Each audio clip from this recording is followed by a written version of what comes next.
معزز سامعین گرامی قدر، رسول اللہ صلی اللہ علیہ وسلم کے معجزات کے حوالے سے چند خطبات سے آپ کے سامنے گزارشات کو رکھ رہا ہوں۔ سیرت النبی کا یہ جو موضوع ہے یہ نہایت اہمیت کا حامل ہے۔ اسی طرح امت محمدیہ کی جو خصوصیات ہیں وہ معجزات کے آگے سیرت نگار جو بیان کرتے ہیں وہ بھی معجزات کے ضمن میں بیان کی جاتی ہیں کہ جس طرح رسول اللہ صلی اللہ علیہ وسلم کو ملنے والے معجزات باقی انبیاء سے ممتاز تھے، باقی انبیاء سے جدا تھے، زیادہ تھے، اسی طرح امت محمدیہ کو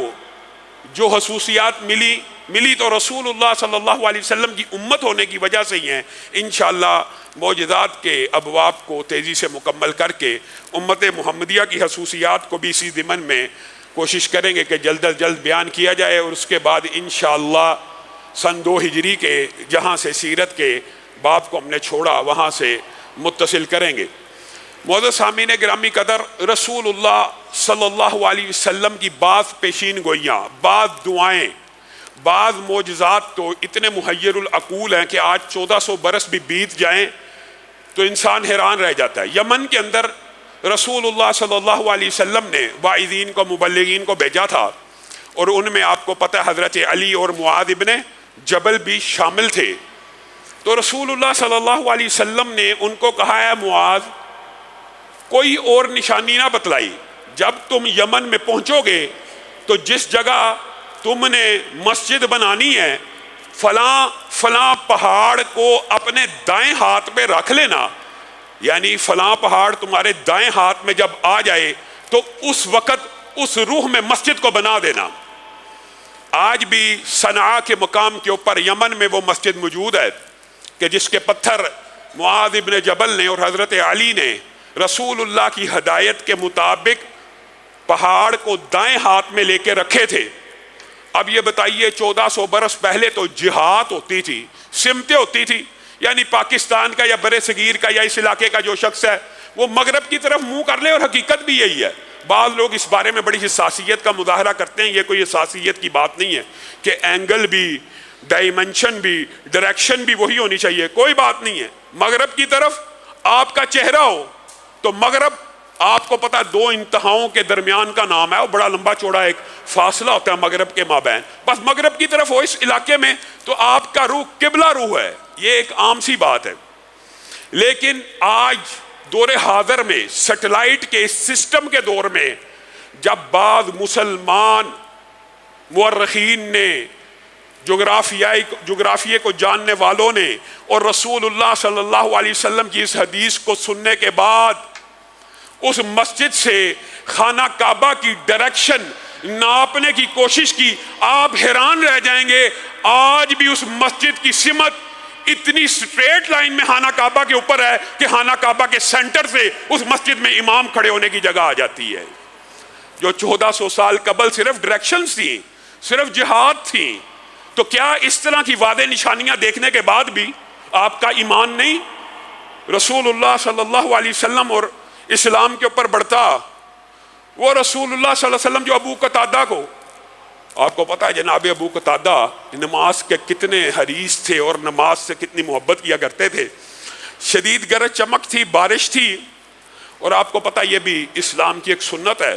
کہ مؤذن بارش کے ایام میں اذان میں یہ بھی کہہ سکتا ہے کہ آپ اپنے گھروں میں نماز پڑھ سکتے ہیں، لیکن جو مسجد میں آنا چاہے وہ آئے گا، اس کو آنے کی اجازت ہے۔ تو ابو قتادہ ایک ایسی ہی رات میں عشاء کے وقت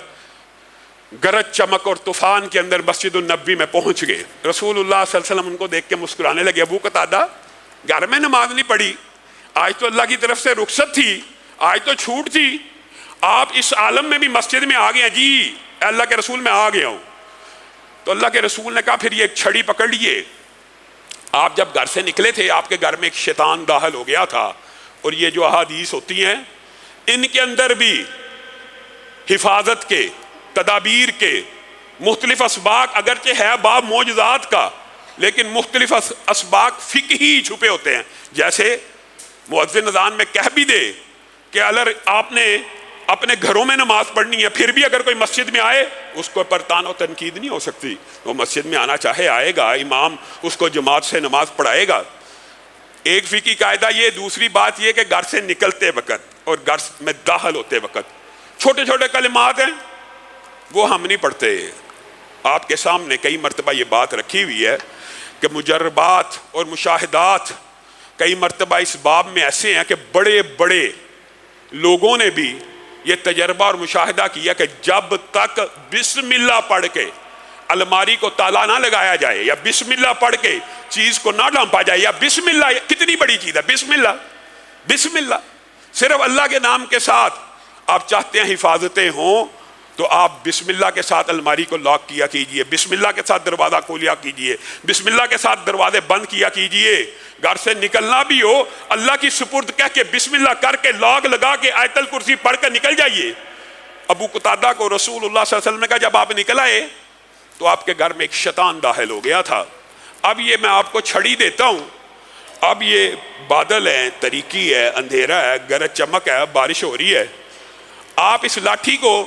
جب سیدھا کریں گے مسجد سے باہر لے کے جائیں گے یہ لاٹھی 10 ہاتھ روشن ہو جائے گی. آج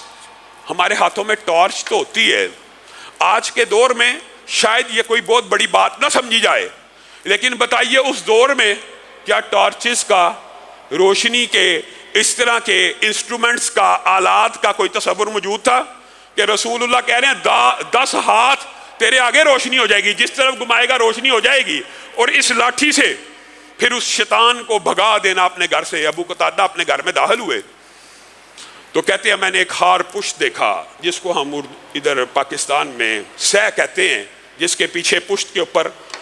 کانٹے لگے ہوتے ہیں، سہ عام الفاظ میں کہا جاتا ہے. وہ خار پشت ان کے گھر کے اندر چھپا بیٹھا تھا تو ابو قتادہ نے لاٹھی لے کر اس خار پشت کو بھگا دیا.